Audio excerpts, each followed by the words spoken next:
Bueno, ahí tenemos algunas personas todavía por ingresar.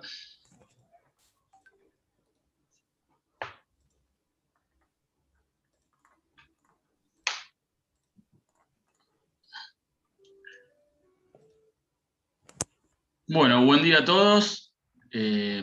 Nuevamente en una nueva charla que propone BAPSA y uno de sus asociados, como es la gerenciadora Southern Trust, con quienes venimos trabajando desde hace muchísimos años. Fue la primera familia de fondos que BAPSA distribuyó y durante mucho tiempo fueron los únicos. La verdad es que se ha formado una relación de laburo muy, muy sólida, muy interesante, empujada por un gran amigo como es Gastón, una gran persona que fuimos conociendo como es Javier Marcus. Los presento, dos grandes profesionales, gerente de inversiones y gerente de, ¿qué sos, Javi? Ya De negocios. De negocios, ahí está. Javi es famoso, sale en CNN, lo tenemos, es nuestra celebrity en el día de hoy es Javi. Bueno, la temática del día, la charla la vamos a estructurar.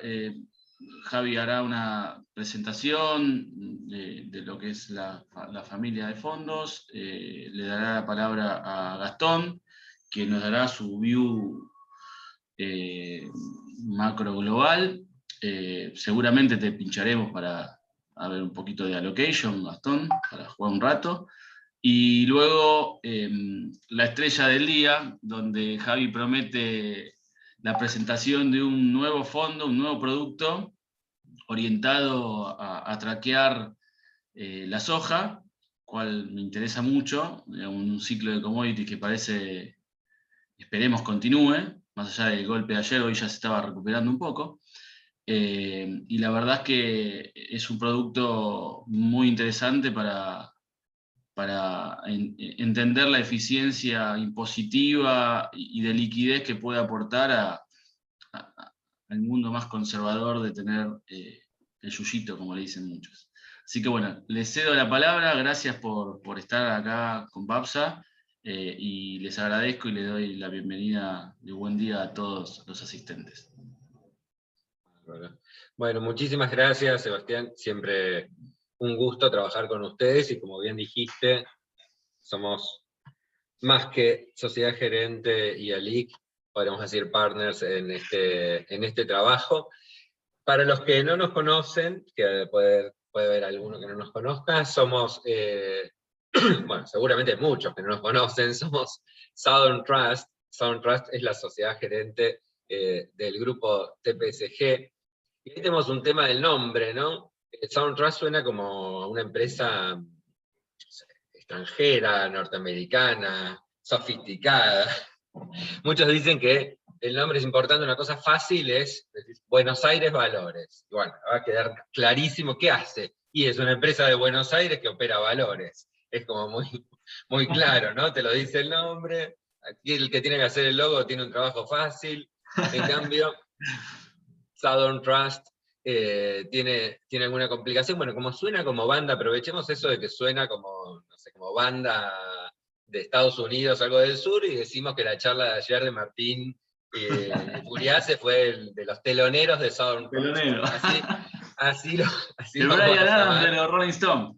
Claro, con el cariño que les tenemos, podemos decir eso. Southern Trust es una de las 10 administradoras independientes más grandes de Argentina, 8 años de trayectoria, dentro de una LIC que tiene 20, con una administración totalmente independiente, y lo veo que entra Sebastián Porcel, ahora vamos a saludar.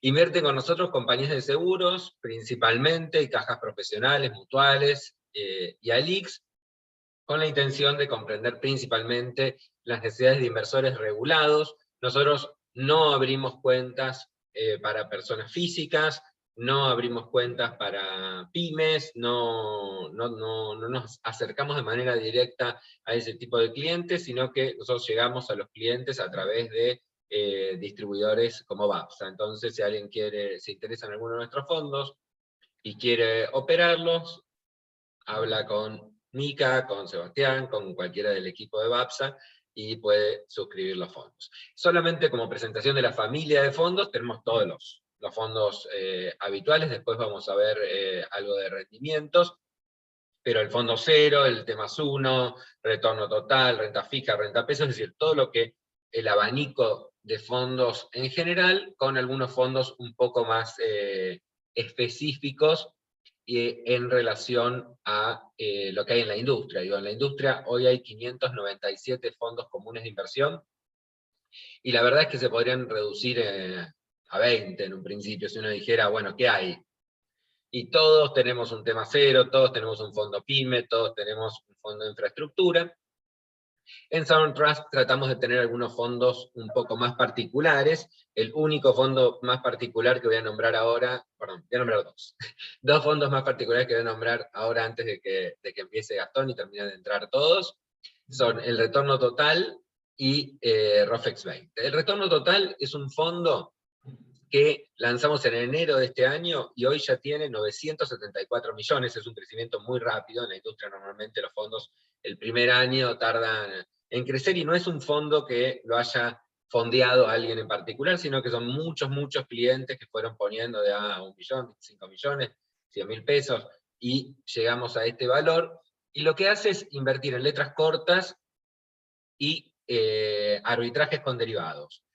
Futuros de ROFEX contra futuros de BIMA, MAE contra ROFEX, componentes del índice de BIMA contra el futuro de BIMA, y diferentes arbitrajes que, sumados a los activos cortos de tasa, generan una TNA del 43,9. Esto para un cliente que dice, mira, me gustaría algo que le gane el plazo fijo, pero que no sea tan volátil como las otras cosas que hay dando vueltas. Este es el fondo. En lo que va del año va rindiendo 19,09, y como digo, es un fondo sencillo, que no tiene tanta volatilidad, no toma posiciones especulativas, y permite hacer una buena tasa. Y el otro, como algo diferente, dado el auge que ha tenido el mercado accionario últimamente, si bien todos ustedes pueden operar fácilmente a través de la plataforma de BAPSA, si quieren hacer algo sencillo o una operación más chica, ahora que está como empezando, y poner una fichita, pero esa fichita no ponerla en una sola acción, sino ir al índice completo, se puede operar el fondo ROFEX 20, que tiene la canasta del índice ROFEX, y en lo que va del año está 28-27%, que es un numerazo si lo comparamos con lo que rinde un fondo tema cero, o un fondo como este que les decía recién, de retorno total.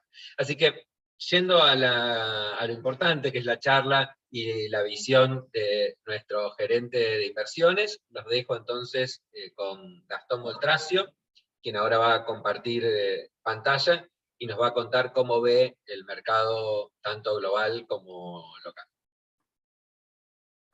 Gracias, Javi. Bueno, gracias a BAPSA por el apoyo, por el sponsoreo, por todos estos años de buena relación comercial, de una alianza que la verdad que año tras año se va consolidando, y ya, bueno, ya tenemos varios años de estar conectados y de afianzar esta relación, y que cada vez es más disfrutable, por lo menos de mi lado, ¿no? O sea, hay una interacción muy genuina, muy amena. La verdad que con Seba nos llevamos bárbaro, y creo que le pasa a todas las contrapartes que tiene BAPSA, pero bueno, yo desde el lado de Sauden, siendo una contraparte, no quiero dejar de reforzar esta idea del buen vínculo que tenemos, y esta predisposición a siempre hacer negocios, y siempre hacerlo desde el punto de vista de que los dos ganemos, y no se encuentra fácilmente en el mercado, así que no quiero dejar de ponderarlo. Gracias, Yendo un Gastón. poco, no, gracias a vos, Seba, al view global, no los quiero aburrir demasiado, pero un poco lo que decía Javi y Seba, ya que ayer tuvieron esta visión más local que dio Furiase, la nueva, bueno, esta incorporación del equipo de EcoGo a la administradora, a la asesoría de Toto Caputo y todo lo que ya conocemos. Bueno, quiero ir por el lado más global y ver, contarles un poquito qué es lo que estamos viendo desde el punto de vista internacional y tratar de llevarlo a las carteras locales, que su impacto para algunos es directo, para otros no es tan directo, pero me parece que entender un poco lo que pasa a nivel global es interesante y es importante para las carteras locales. Obviamente a nivel global hay un debate muy fuerte respecto de la inflación. Todos los temas están rondando un poquito alrededor de eso. Y la verdad que, bueno, desde el punto de vista de las causas de inflación hay un consenso respecto de qué es lo que la está generando. Y lo que podemos decir es que hay una coordinación de expectativas y de estímulos por el lado fiscal y por el lado monetario que están haciendo, bueno, que la demanda post pandemia empiece a traccionar y a traccionar fuerte, y la oferta post pandemia no esté a la altura de esa demanda, por razones que ya conocemos, ¿no? O sea, tuvimos una economía global que de alguna forma no produjo la cantidad de bienes que hoy la economía global está demandando durante algunos meses del año pasado, y además tenemos una fuerza laboral a nivel global que está teniendo ciertas vicisitudes a la hora de aceptar los empleos que se están proponiendo. O sea, hay un montón de cuestiones que uno ve en Estados Unidos respecto de gente que no se acerca a la fuerza laboral, es decir, no está dispuesto a tomar nuevos trabajos porque, bueno, la pandemia sigue representando un riesgo porque tiene que hacerse cargo de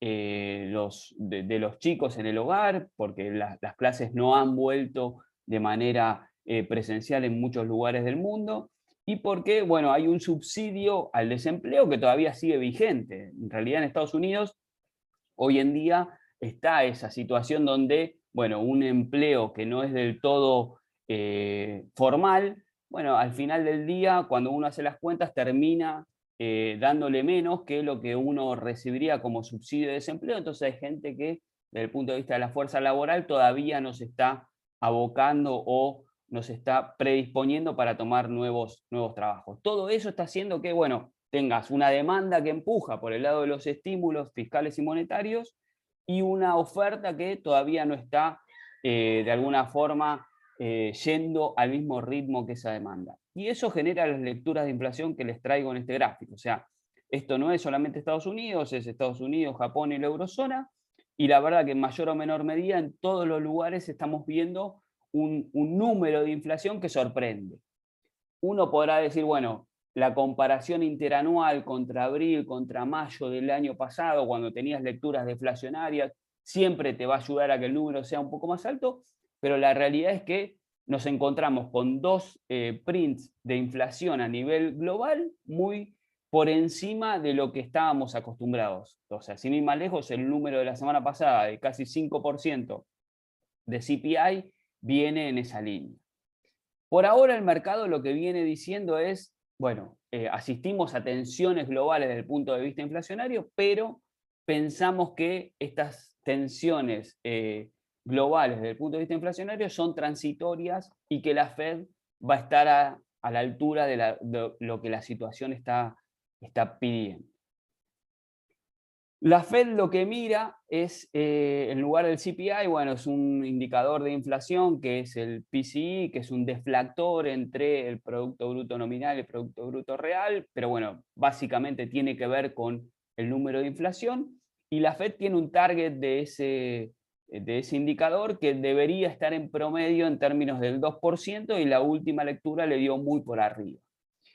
¿Qué hizo la Fed para, de alguna forma, acomodarse a estas nuevas lecturas de inflación un poco más altas de las que estábamos acostumbrados? Bueno, a partir con bastante buenos reflejos, a partir de mediados del año pasado, empezó a hablar no de un objetivo de inflación en términos del número del PCE, sino que lo que va a estar haciendo es ir hacia un objetivo de promedios en términos de inflación. Es decir, tiene un objetivo de inflación que deja de ser un número a fin de año, sino que pasa a ser un objetivo flexible que tiene que ver con el promedio de la inflación, de este número de inflación que ellos miden en los en las últimas lecturas y no te aclara cuál es el número, cuál es el indicador al respecto de, bueno, ese promedio en términos de cuántos trimestres lo calculo, la verdad que la Fed en ese sentido no ha sido demasiado clara, pero lo que te dice es,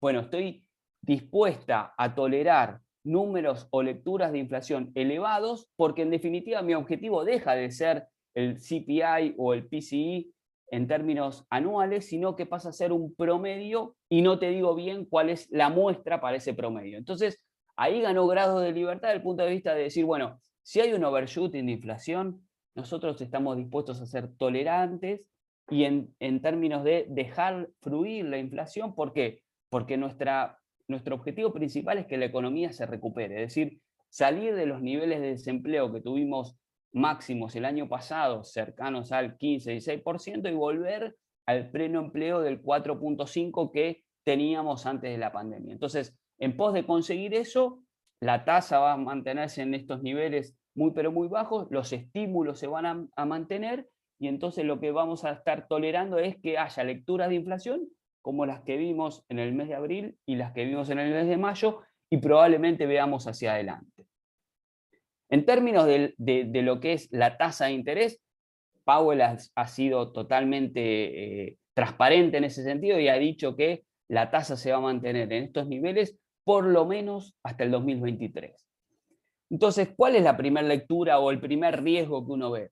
Bueno, si estos indicadores de inflación dejan de ser transitorios y se vuelven un poco más permanentes, bueno, ya por así decirlo, la Fed está behind the curve. Es decir, la Fed está dejando que la inflación de alguna forma galope al ritmo que tenga que galopar y no está dispuesta a hacer nada. Entonces, si esos indicadores, si la inflación termina no siendo transitoria y termina siendo más permanente, lo primero que va a leer el mercado es que la Fed está detrás de los acontecimientos. Todavía no estamos ni cerca de eso, pero me parece que es un riesgo como para no soslayar, como para resaltar en este entorno. El segundo tema es la expectativa de inflación, es decir, no solamente dejar que la inflación, ser tolerante respecto a la inflación, respecto a estas lecturas un poco más altas, sino que empezar a trabajar sobre las expectativas. Y acá hay otro riesgo, es decir, hasta ahora las expectativas de inflación medidas a través del mercado de bonos, no a través de indicadores de encuesta que también están dando bastante bajos. Los indicadores de encuesta, o sea, sería como indicadores de encuesta, sería como hablar del REM hoy en Argentina. Bueno, hay indicadores de encuesta en Estados Unidos que hacen diversas universidades, como la de Michigan, que están diciendo, bueno, las expectativas de inflación respecto de lo que era abril están bajando, el mercado está comprando esta tesis de la Fed de que la inflación es transitoria.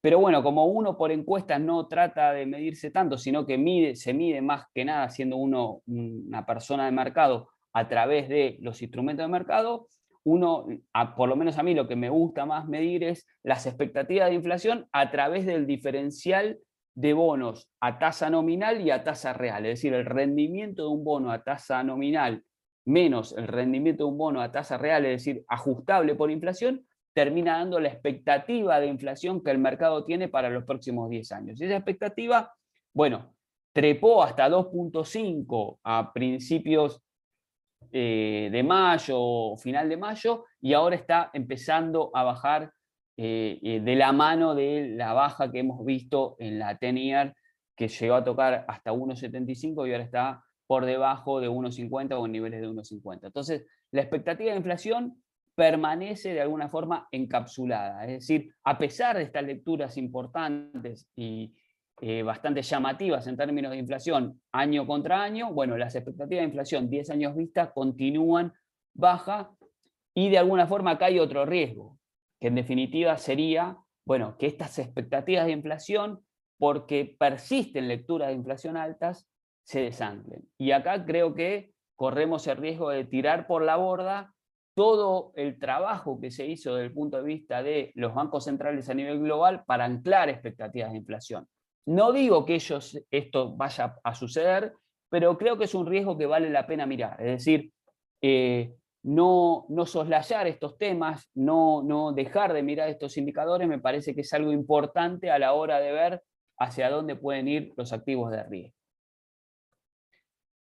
Yendo a lo que es los activos desde el punto de vista del bono de 10 años y el bono de 10 años ajustable por inflación, lo que entendemos es que, y por lo menos lo que ha pasado en la última semana, ¿no? Donde tuvimos lecturas de inflación muy altas y el mercado no reaccionó. Uno hubiera pensado que con las lecturas de la semana pasada, bueno, el mercado muestre cierta zozobra, esa zozobra no duró demasiado, y queremos entender o tratar de dilucidar entre todos qué es lo que está viendo el mercado. En mi opinión, lo que el mercado está viendo es que pase lo que pase con la inflación, sea persistente o no persistente, sea más alta en los próximos meses, o sea un efecto como una comparación contra un año base demasiado bajo, entonces los próximos meses veamos lecturas de inflación más bajas. Me parece que el mercado está empezando de alguna forma a incorporar esta idea de que pase lo que pase con la inflación, la tasa no va a subir. Y creo que es algo importante que lo debatamos y que veamos si estamos todos de acuerdo. Me parece que una 10-year que la semana pasada, con un dato de inflación de casi de 5%, 4,90, 5%, con una core de inflación muy alta, bueno, en lugar de ralliar hasta 1,70, 1,75, se mantuvo en 1,50, incluso estuvo operando por debajo de 1,50, me parece que, por lo menos desde la humildad de alguien que lee los mercados, bueno, es como para tener en cuenta, porque uno hubiera pensado que algo de zozobra podría haber generado. Entonces, lo que el mercado está viendo es, bueno, ¿hay espacio como para que la Fed suba tasas si la inflación se dispara? Y la realidad es que llegamos a esta crisis de post-pandemia con un nivel de endeudamiento, con un nivel de leverage corporativo a nivel global demasiado alto como para pensar que podemos convivir con un mundo como el que convivíamos a principios de los 2000, donde teníamos niveles de tasa nominales del orden del 4,5, porque la inflación estaba, no digo disparada, pero sí estaba pujante, y niveles de tasa real de 2%. Me parece que ese mundo hoy en día, con el nivel de apalancamiento que tienen todas las economías globales, me parece que deberíamos empezar a mirarlo a través de otros anteojos, porque no es trasladable. Es decir, hoy en día parecería ser que el mercado, con un rendimiento en términos de lo que vale el bono a 10 años ajustable por inflación, que es de menos 0,85, lo que el mercado está diciendo es, bueno, 10 años vista, yo no estoy viendo que la Fed ponga la tasa nominal en un nivel lo suficientemente alto como para tener una tasa real positiva por los próximos 10 años. ¿Puede pasar en algún interín donde haya algún...? Sí, es verdad, podría llegar a suceder, pero no veo en promedio, o sea, el que compra un TIP a menos 0,85 de tasa real es porque está pensando que o la inflación se dispara y quiero tener cobertura total contra esa inflación, o que no veo a la Fed poniendo a la tasa nominal, si la inflación, si el CPI o el PCE es 2%, muy por encima de ese 2%. Es decir, ese nivel de tasa real positiva no parecería estar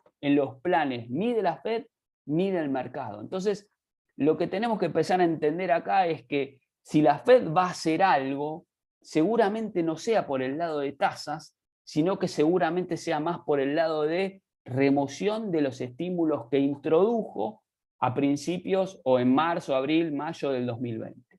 Entonces, esta idea de pensar que la tasa de interés se puede ir muy por arriba de lo que está hoy, parecería ser que no es la solución, o parecería ser que no está dentro de el arsenal de herramientas que puede tener hoy la Fed. Obviamente es debatible y obviamente es una lectura propia en base a cómo está reaccionando el mercado a estos números de CPI que estamos viendo, pero parecería que en definitiva tasas reales muy positivas seguramente no estemos conviviendo con ella en los próximos años. y tiene un sentido, es decir, la economía global, el mercado accionario, todo este efecto riqueza que se generó producto de los estímulos que se metieron en abril y mayo del año pasado, que permitieron que el S&P y el Nasdaq recuperaran. Bueno, si vos empezás a decir, bueno, mi foco en la inflación y entonces pongo una tasa real positiva al estilo de lo que hiciste en los 70 y los 80, me parece que terminás poniendo vos mismo a la economía en recesión y creo que no es lo que quiere hoy la Reserva Federal. Entonces estamos en una situación bastante delicada desde ese punto y eso no quiere decir que no tengamos que comprar un solo activo de riesgo y que se venga una corrección en el corto plazo. Lo que digo es, dejemos de sacarle el foco a la tasa de interés y pongámosle un poco más de foco al tema de los estímulos, que me parece que por ahí va a venir la cuestión del primer indicio que lleve adelante la Fed respecto de lo que quiere hacer para salir de esta situación que nos introdujo la pandemia. Y en ese sentido, bueno, un poco lo que les decía antes, o sea, me parece que más allá de ver una suba en la tasa de interés, lo que tenemos que ver es cuál va a ser el lenguaje de la Fed en términos de estímulos. El tema de la tasa de interés, acá lo que les traigo es un poco los pronósticos del mismo FOMC de marzo del año pasado, lo que está en paréntesis es lo que era diciembre del año pasado, y que mañana tenemos un nuevo esquema, una nueva reunión de la FED donde van a de alguna forma actualizar estos pronósticos.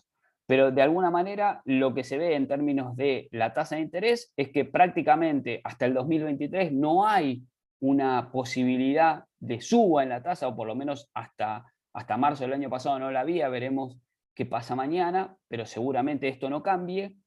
Y lo que es llamativo es, bueno, que la Fed está viendo que el desempleo a fin de año estaría en 4.5.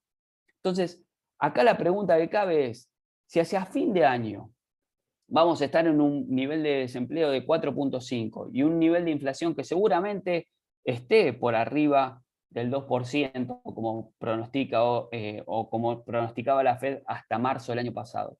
¿Cuáles van a ser los argumentos que tenga la Fed en ese momento como para mantener el mismo nivel de estímulos que tenía a partir de marzo, abril del año pasado? Es decir, esta idea de recompra de activos de 80 billions de treasury y 40 billions de mortgages por mes, es decir, seguir ampliando lo que sería el nivel de activos que lleva adelante, que tiene la Reserva Federal en su balance, esta idea de continuar con el quantitative easing. ¿Cuál sería el argumento como para decir, continúo con esto si ya encapsulaste al nivel de desempleo en el objetivo que tenías? Es decir, cumpliste tu mandato dual. La inflación se te fue un poquito por arriba del 2%, pero en definitiva el promedio sigue siendo 2% y bajaste el desempleo hasta 4.5%. ¿Cuáles son los argumentos como para seguir con este nivel de estímulos y no empezar a hablar de el famoso tapering que todos conocemos y que tantas zozobra generó en el mercado en el año 2014 cuando la Fed no lo comunicó bien? Y ahí entramos en una situación donde si hacia fin de año vamos a ese nivel, lo más probable, y lo que ha dicho Powell en innumerables ocasiones, es que el discurso, la forma de trasladárselo al mercado, de comunicárselo al mercado, iba a ser lo suficientemente transparente como para no generar zozobra. Entonces, hacia fin de año vamos hacia ahí. No sería descabellado pensar que en Jackson Hole en agosto o en la próxima reunión de FOMC en septiembre, ya la Fed empiece a hablar de alguna especie de tapering, es decir, empezar a pensar que no va a estar comprando de a 80 y a 40 billions por mes en treasuries y mortgages. Y yo creo que eso es lo que puede generar un poco de zozobra en el mercado y eso es lo que puede llevar a una corrección en los activos de riesgo, porque vamos a ser claros, por más que la Fed lo comunique bien, hoy el mercado no está comprando esa tesis, no está comprando que un tapering empieza en agosto, en septiembre o hacia fin de año estamos en un nivel de estímulo monetario menor al que tenemos hoy.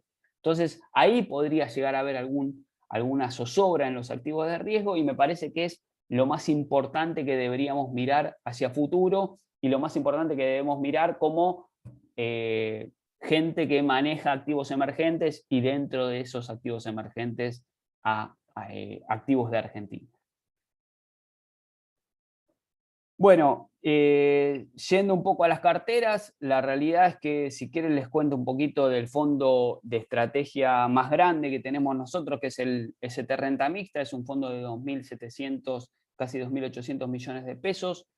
En la performance año a la fecha estamos en 24% de retorno, y es hoy un producto que está muy volcado a los activos SER, no porque sea un fondo SER, sino porque dentro de los activos de renta fija en pesos es donde vemos mayores potencialidades de generar retorno, es decir, un poco en línea con lo que se viene diciendo.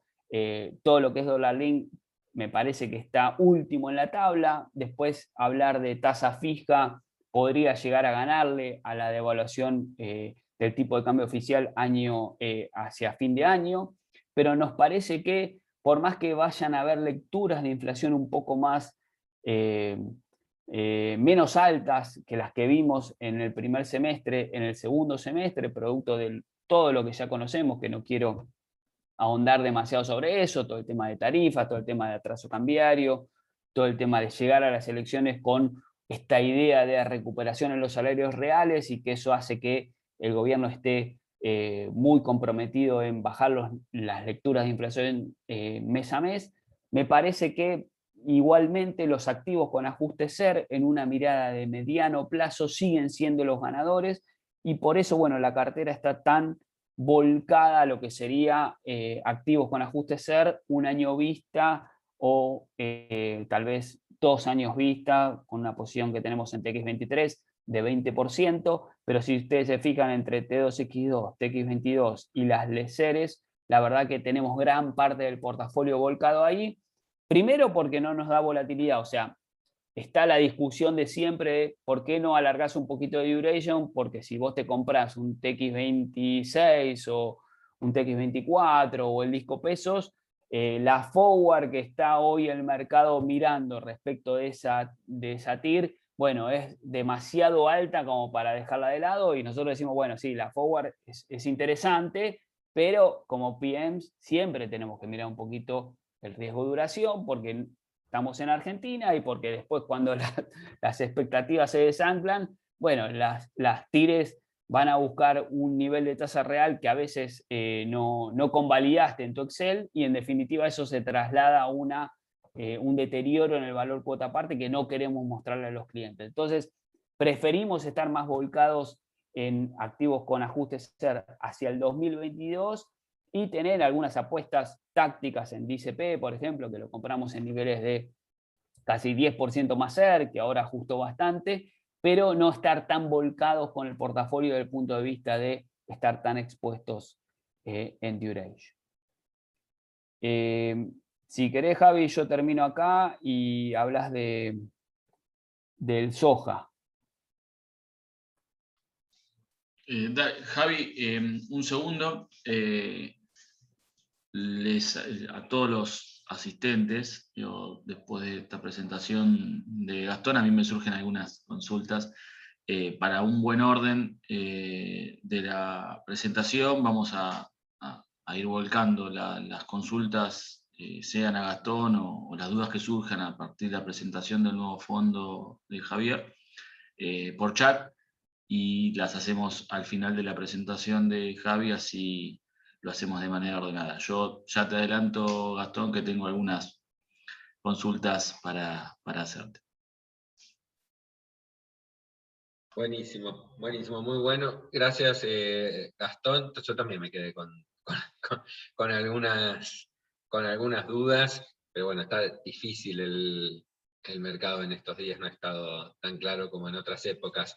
Y algo que me había quedado también desde el principio, cuando estábamos hablando de los fondos, de los demás fondos, recién Gastón habló del ST Renta Mixta, que es, digamos, nuestro fondo de estrategia que viene también invirtiendo en SER, y que es casi, digamos, el que crece de los fondos abiertos, porque todo el mundo ve que es el camino hoy invertir en SER.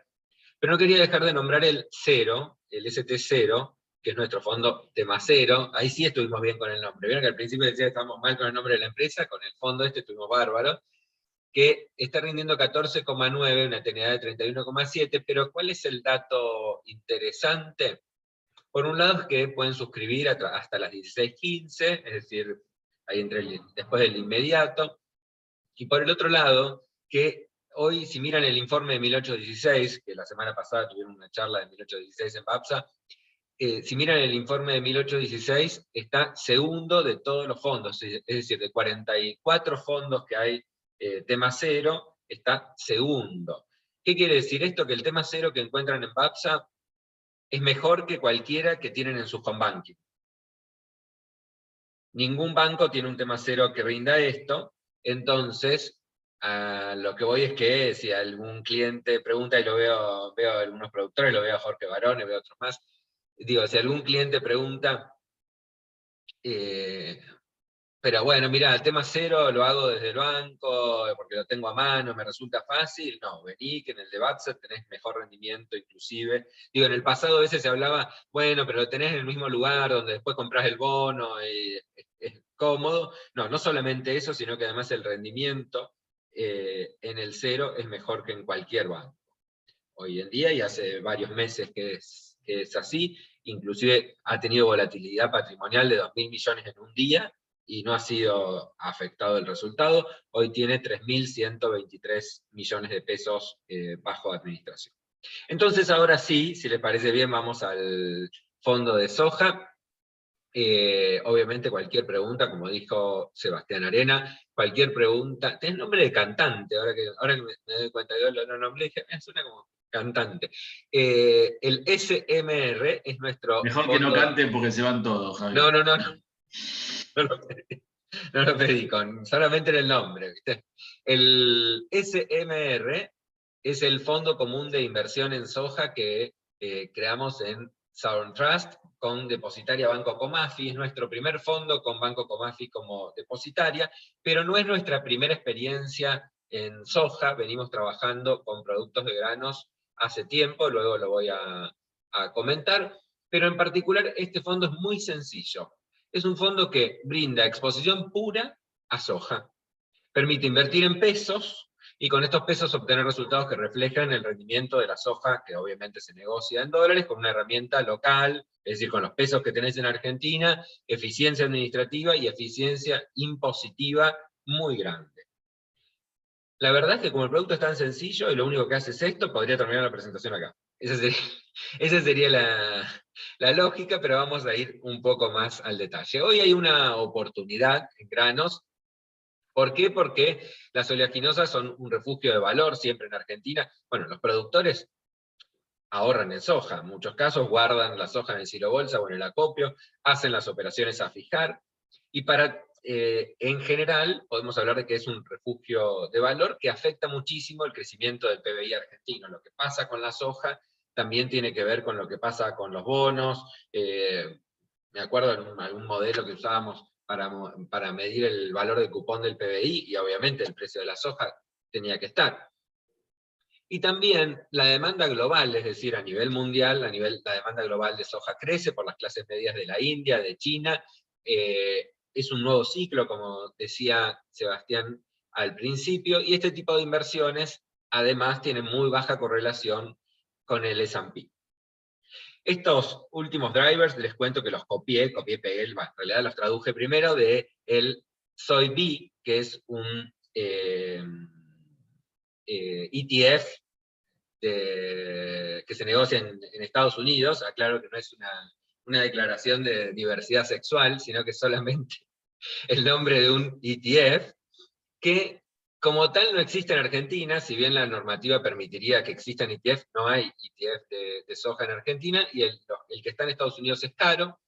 Y hoy la verdad que para tomar posiciones en activos agrícolas, las únicas herramientas, ¿cuáles son? El físico, es decir, anda a comprarte un campo, anda a comprar soja y ponela en algún lugar, tenés que estar registrado en la Secretaría de Agricultura o en el Ministerio, tenés que hacer un montón de papeles y muchas restricciones, y las complicaciones que tiene luego operar futuros, márgenes, diferencias, es decir, todo el problema de, digamos, todo lo que tienen los futuros de dólar de sencillo, luego se complica muchísimo más en todo lo que sea granos.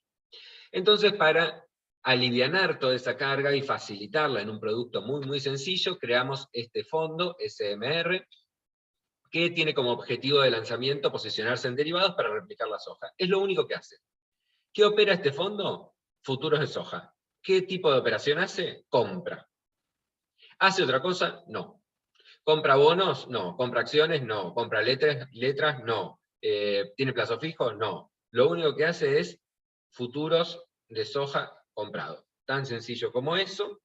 Entonces, eso permite que el participante que entra al fondo, cuando entra, supongamos que tengo 10 millones de pesos, suscribo esos 10 millones de pesos al fondo, ¿qué hace el fondo? Compra futuros por 100 millones de pesos. ¿Hace algo más? No, nada más. Entonces, todos los pesos que invertí van a estar soja linked, dólar linked. Cualquier pregunta la pueden hacer ahora o al final, y les cuento que hay un equipo que la verdad que tiene experiencia. El portfolio manager es José María Sánchez. José María Sánchez, además de ser un portfolio de renta fija reconocido en el mercado, viene trabajando en granos hace varios años, hace ya 4 años que maneja un fondo que hoy tiene 2.800 millones bajo administración, lejos el fondo más grande de granos de Argentina. Los que siguen son el de Superville con 300 y pico de millones, y el de Banco Nación con 200 millones, así que estamos prácticamente 10 veces más grande que el fondo más grande que le sigue. Y ese fondo, bueno, José es el portfolio manager, yo lo asesoro en temas de derivados, y en temas de precios de granos, Lorena D'Angelo de AZ Consultores, que es una reconocidísima analista de la ciudad de Rosario, así que entre los tres colaboramos para que José maneje ese fondo, que digo tiene 4 años. Entonces, luego de esos 4 años lanzamos este fondo abierto a todo el mundo para que cualquiera pueda estar comprado de soja. La moneda es pesos.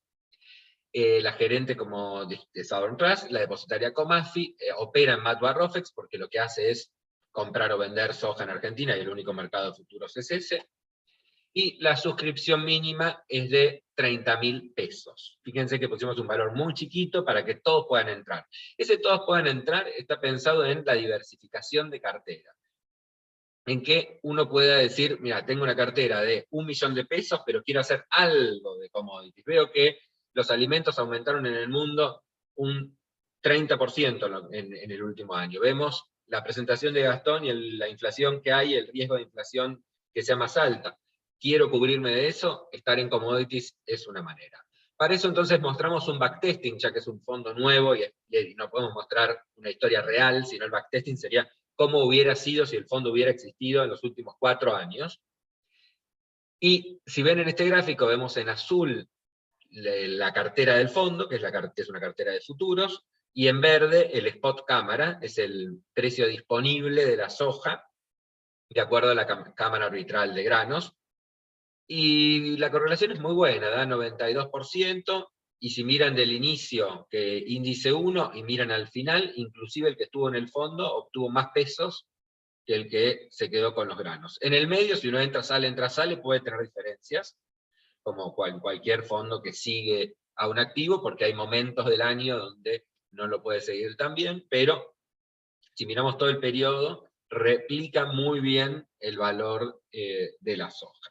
Entonces, ¿para qué se usa esto? Es decir, nos cuentan que hay un fondo que es de soja, ¿para qué lo uso?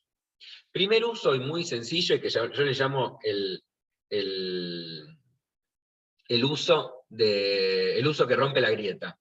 Es vender soja y tomar una posición en el fondo, sin riesgo físico, sin costo de mantenimiento, no hay que pagar el embolsado, no hay que secar los granos, no tener riesgo de hongos, con la eficiencia impositiva de un FCI, donde pagás muchísimo menos de impuestos que si te quedás con la soja. Eso, si a alguno le interesa, después con algún comercial de BAPSA se puede ver en detalle, pero el ahorro impositivo para un productor agropecuario es enorme. Y digo rompegrieta porque uno de los objetivos del gobierno es que todos los productores vendan la soja y liquiden y obtener los dólares en el Banco Central. Bueno, pero muchas veces los productores, inclusive aunque haya créditos, como a veces se ofrecen, hay ahora créditos a tasas subsidiadas para productores que vendan la soja, pero dicen, si vendo la soja, ¿qué hago con los pesos? y no le quiero prestar al gobierno, no estoy cómodo, no conozco el instrumento. Solamente el 4,9% de todos los productores del país operan derivados. 4,9%, es decir que más del 95% de los productores de Argentina ni siquiera operan derivados de granos, menos van a estar pensando en operar otro tipo de productos. Entonces, acercar un producto como este fondo puede ser un buen mecanismo de entrada al mercado de capitales.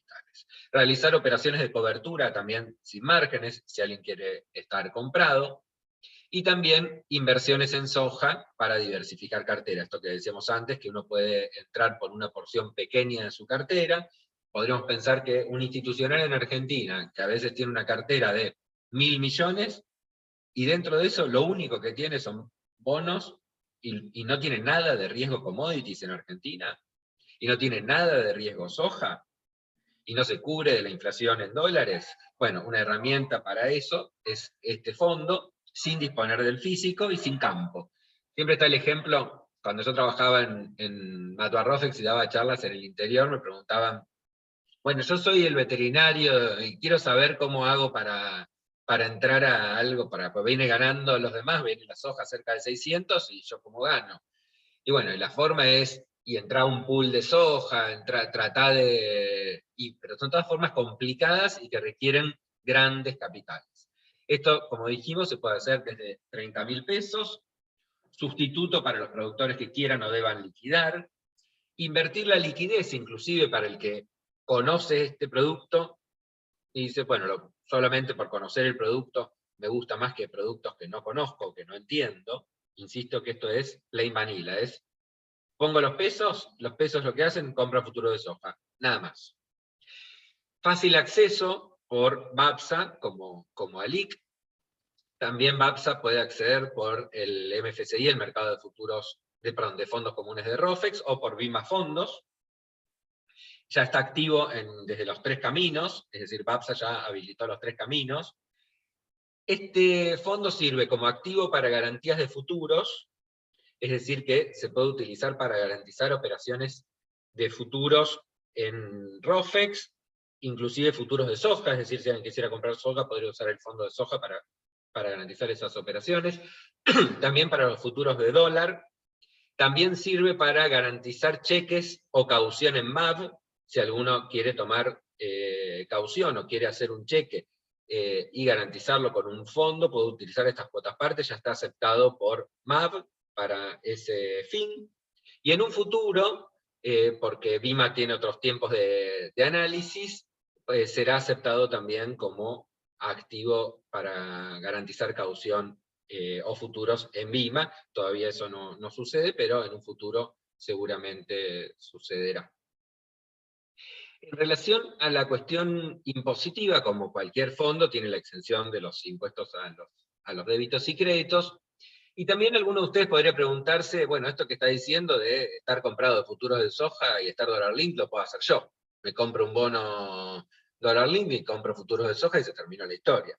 Pero ¿qué pasa? Si lo haces vos por tu cuenta y no dentro de un fondo como este, si la soja baja y el dólar sube, pagás impuestos por la suba del dólar, pero la baja de los futuros de soja no la podés deducir porque los futuros son un activo específico. Solamente las pérdidas de futuros se pueden compensar con ganancias de futuros, no con la ganancia de un bono en dólares. En cambio, si lo haces a través de un fondo como el SMR, es una cuota aparte. El valor de cuota aparte tiene adentro las dos cosas. Entonces, ya en términos impositivos, ante una situación así, es mucho más eficiente que hacerlo por separado. Sumado a esto, el diferimiento del pago del impuesto a las ganancias en todo el periodo hasta que se rescatan. Si miramos un periodo, les doy un ejemplo, si yo tengo 10.000 toneladas y estoy 4 años con soja, en los últimos 4 años, hubiera pagado de impuesto a las ganancias, que hubiera pagado año por año, 4.000 toneladas aproximadamente, que son algo así como 1.500 el primer año, 1.000 el segundo, 1.300 el tercero. Es decir, esas 4.000 toneladas que hubiera ido pagando con los años, no las pago, y pago cuando rescato. Y cuando rescato, pago por el impuesto a las ganancias, ajustado por inflación, es decir, ajustado el valor de cuota parte al cual ingresé, hasta el momento que salí. No hasta el ejercicio, sino hasta el momento que salí. Es decir que si lo ajusto primero hasta el ejercicio por el ajuste por inflación de la empresa, luego al ser un fondo lo puedo ajustar también hasta ahora, hasta junio. Entonces, insisto que si hacemos la cuenta pueden ver grandes diferencias. Por último, una cuestión de costos.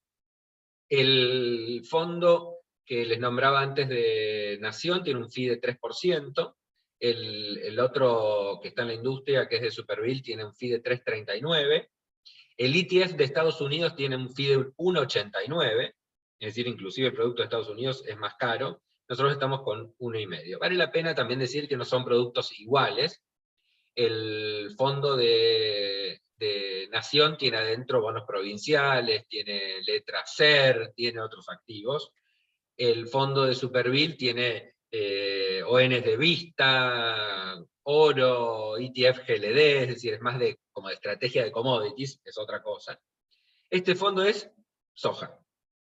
Y para que sea soja, tenemos que afectar poco la correlación. Y si le poníamos un fee muy alto, íbamos a quedarnos con mucha de esa variación, o podía pasar que si alguien se queda 5 años, te vas quedando con un fee del 3% por año, le quita mucho. Entonces, tratamos de poner el fee más bajo. Fíjense que es un fee similar a un fondo tema cero, no es un fee de un fondo especializado.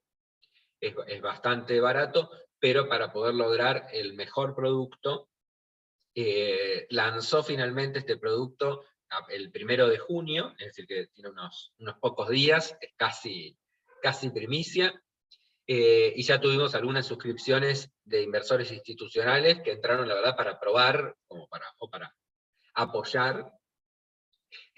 Tuvimos también primera suscripción por MFCI de Rofex, tuvimos primera suscripción por Vima Fondos, y también tuvimos suscripciones por Acti Directo. Es decir, todos los caminos ya fueron probados. El plazo de rescate es 72 horas, y luego seguramente lo bajemos, por si alguno se lo pregunta, pero empezamos 72 horas para cumplir siempre. Entonces, en relación a este fondo, tampoco hay más que decir, y ya disponibles para cualquier pregunta, en particular a Gastón, ¿no? Porque fue el que sacó los temas más polémicos.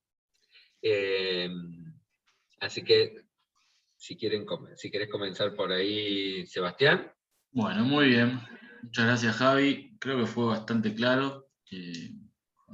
Mientras ibas desarrollando, ya que terminaste, arranco con lo que me iba surgiendo como duda respecto a hacer un fondo con futuros. El instrumento en sí puede ser apalancado, pero bueno, me fuiste respondiendo con tu propia presentación. Ahí vale la pena, perdón que te interrumpa, Sebastián, que en los últimos 15 días lo debo haber presentado unas 40 veces, más o menos, 40, 45 veces de votar por ahí, así que como que las preguntas Ya las vuelo. anticipaste, claro, está muy bien.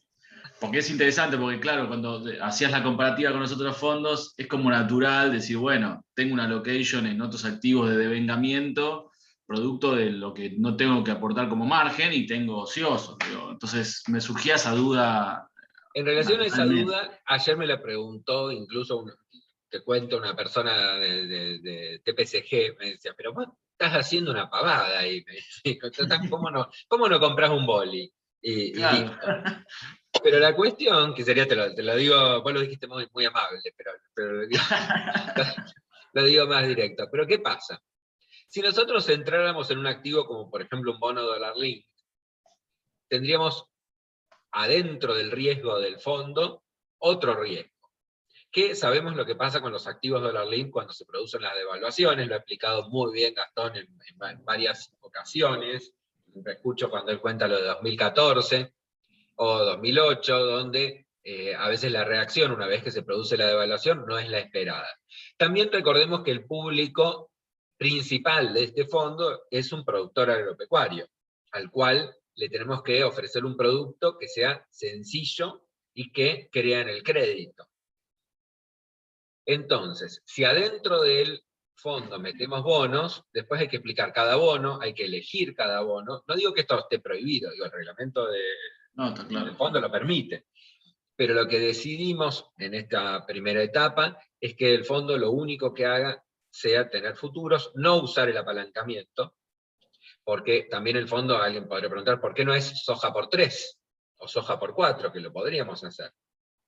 Porque justamente lo que queremos es que sea lo más plain vanilla, fácil de entender y de utilizar, y que la correlación sea lo más parecida, para lo cual hicimos muchos esfuerzos, digamos, de research, con colaboración con los mercados, con consultores, para no tener problemas con las variaciones del pase de la soja a través del año, de las situaciones de contango, backwardation, de las fechas de roleo. Es decir, tuvimos todas esas situaciones en cuenta para que el fondo siga la soja de la mejor manera posible y no tenga ruido, ni por el precio de un bono, ni que tampoco haya que explicar ese bono.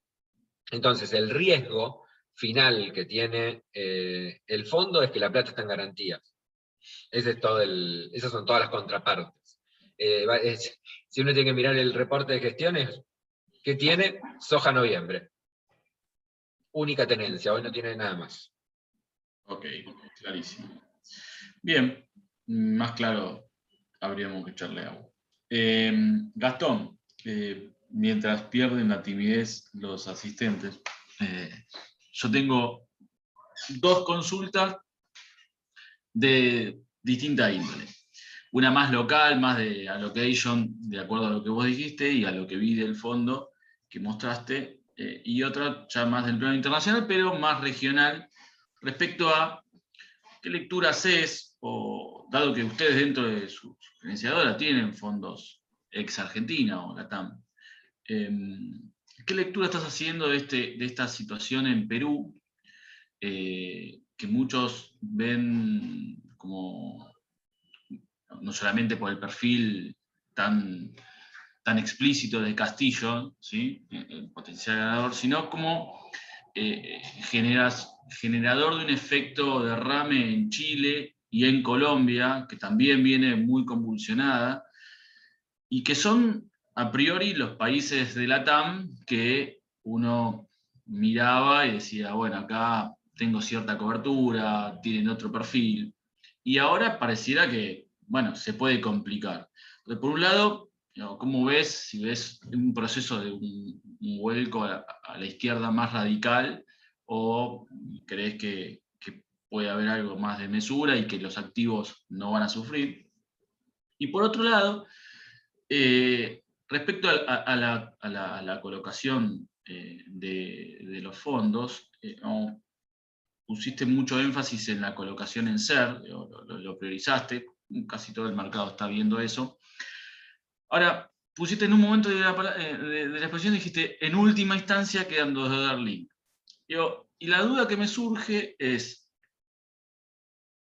un $1 link mediano largo, me da la posibilidad la versatilidad de armar un sintético que me devenga una buena tasa, en niveles en algunos casos por arriba de los SER, otra estructura. Pero además, lo que estoy pensando es, ¿qué pasa posterior a las elecciones? Todos estamos viendo que hay una contención del tipo de cambio muy clara y que vemos una paz cambiaria, por lo menos hasta las elecciones. Pero ¿qué pasa después de las elecciones? Ayer le hice esta misma pregunta a Fede y Martín. Entonces, pensando, digo, tácticamente, si yo me compro un boli largo y empiezo a armar un sintético, digamos, previo a las elecciones, puede darse la situación de estar devengando tasa y no tener que atravesar ese suceso ex post elecciones teniendo que rearmar una cartera en dólar o que traquee un dólar oficial. Porque ya tengo un activo que tiene una duration que se extiende y mi futuro que expira antes. ¿Cómo ves esa estructura de colocación? Y bueno, la primera pregunta está hecha, mientras creo que ya vi alguna consulta. Sí, gracias, Eva. No, respecto de esta orientación de Latinoamérica hacia gobiernos más de izquierda, Un poco tuvimos la misma pregunta cuando sucedió lo que sucedió en Chile ya hace un tiempo, y de alguna forma antes de la pandemia el gobierno de Piñera empezaba a sentir un poco que tenía que cambiar la orientación.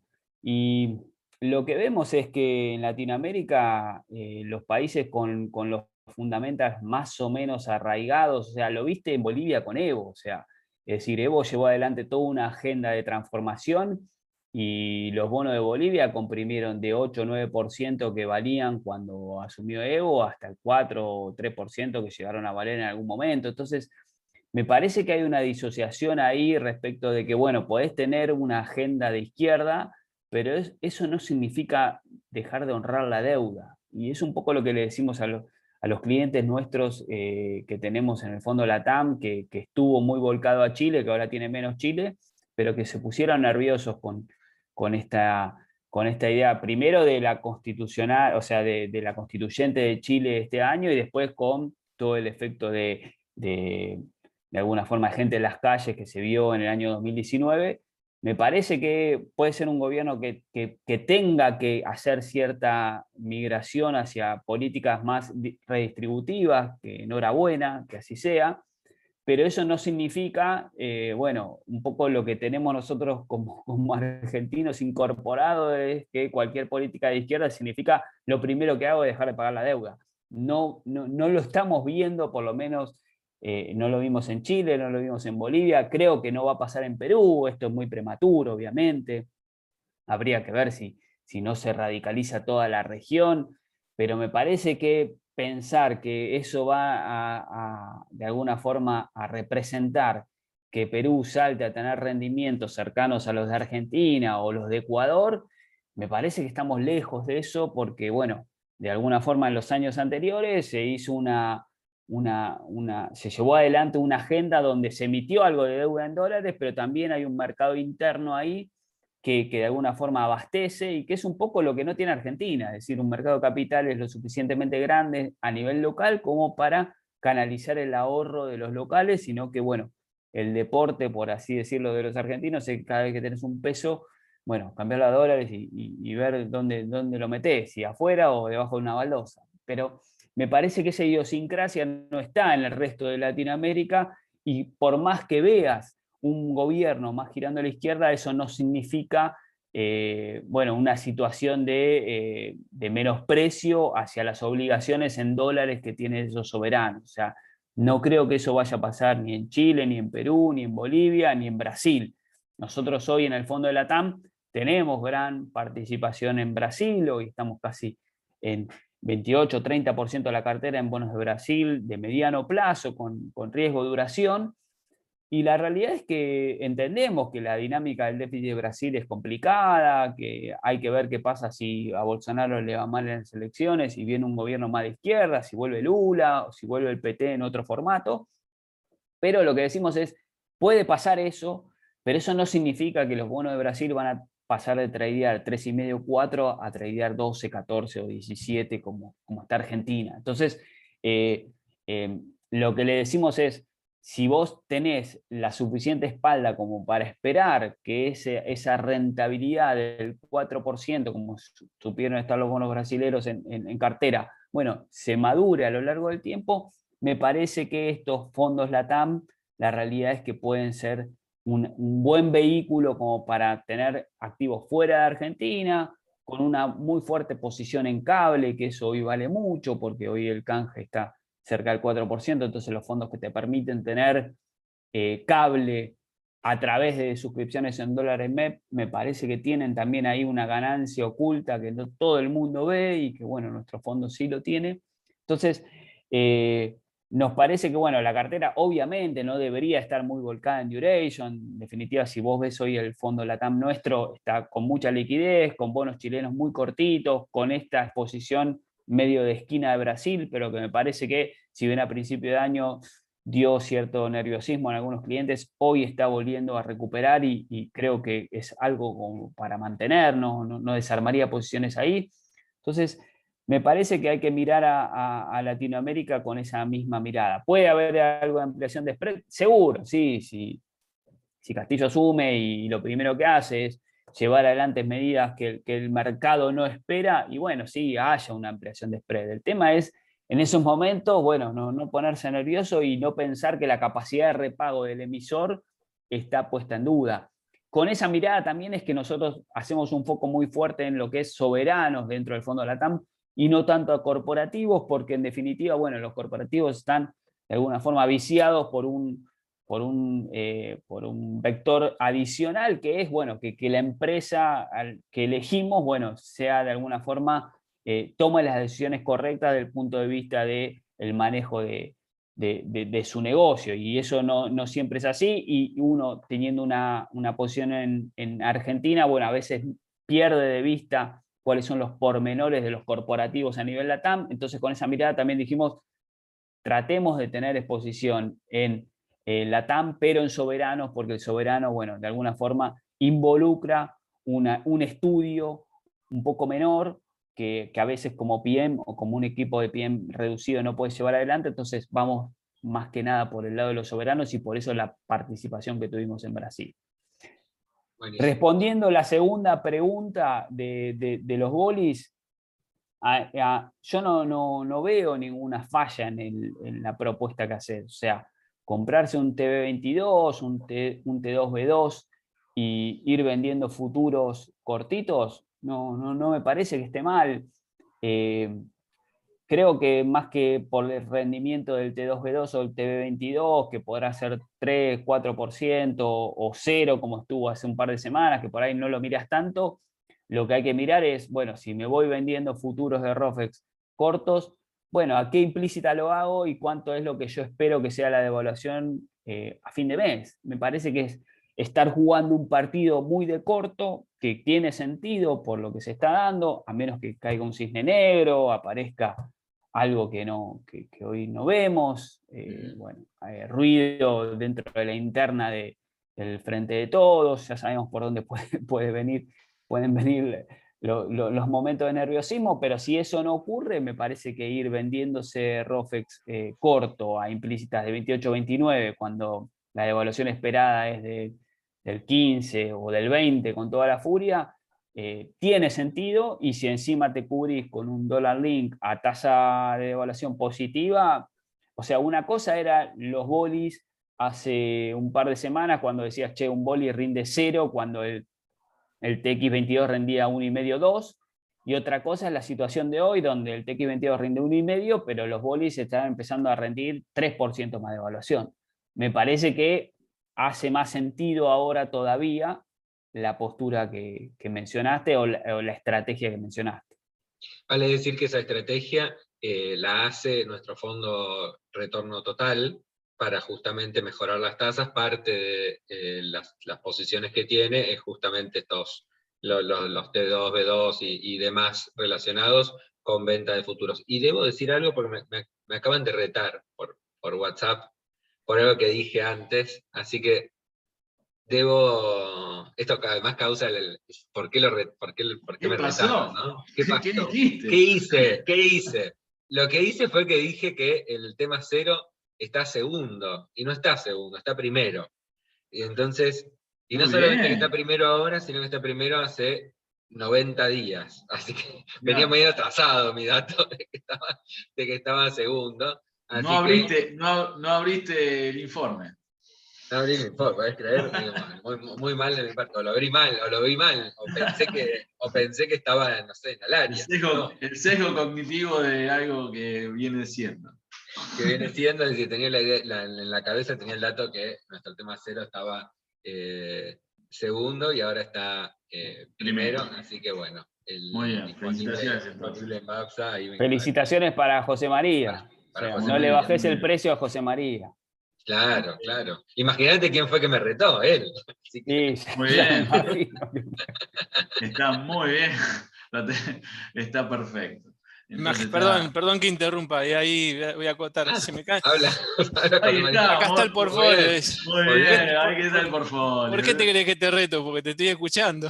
Está muy bien. Sí, muy bien, Josema, muy bien. Me salen algunas canas blancas con el 0. ¿Cómo no voy a decir algo? Bueno, saludos a todos. Un gusto. Muy bien, muy bien. Buenísima presentación de ambos. Buen día, está muy bien. La próxima te quiero ahí con la cara y presentando también. Dale, no, pasa que el protagonismo lo tienen ellos, no pasa nada. No, es que se estaba anotando para la vacuna mayores de 45, Josema. Estoy anotado. Me acabo de anotar. Estaba con ese trámite. Me acabo de anotar en el medio. Hago todo, ¿viste? Cero, vacuna, escucho, todo junto. Soy el aguatero, soy el aguatero también. No sé, Sebastián, si hay alguna otra pregunta o ya por la hay hora. Hay una consulta, sí, ya estamos igual en tiempo, digamos, un poco pasado, pero creo que tocaste el punto, Gastón. María pregunta, bueno, buen día, Gastón, ¿qué riesgos ves en el fondo retorno total dólar? Sí, un poco, bueno, el riesgo bono de 10 años lo vemos, existe, al estar largos en un bono de Brasil al 2030, algo de eso hay, algo de eso nos pegó en los primeros 2-3 meses del año. Pero bueno, si un poco adherimos a esta idea de que la Fed, si va a arrancar por algún lado, va a arrancar por el lado de remoción de estímulos y no tanto por el lado de suba de tasas, que parecería ser lo que está comprando el mercado. Bueno, nosotros no vemos razones para salir a desprender hoy bonos de Brasil que tenemos comprados a buenos precios y que en definitiva, vamos a ser honestos, lo que estamos haciendo más en el fondo LATAM es tradear un poquito el canje. O sea, cuando el canje se fue a 2.90, y bueno, tratamos de desarmar todo lo que teníamos de dólares MEP y comprar cable, y ahora que el canje está en 4, bueno, estuvimos vendiendo algo de dólares MEP contra... comprando cable y vendiendo cable y comprando MEP para cristalizar esa ganancia, y eso se ve en el valor cuota par. Entonces, un poco el enfoque del fondo LATAM es dual, ¿no? O sea, hay LATAM, pero y no dejamos de ser Argento y mirar la parte del arbitraje por el lado del campo. Y sí, bárbaro. Excelente. Bueno, entonces no hay más consultas.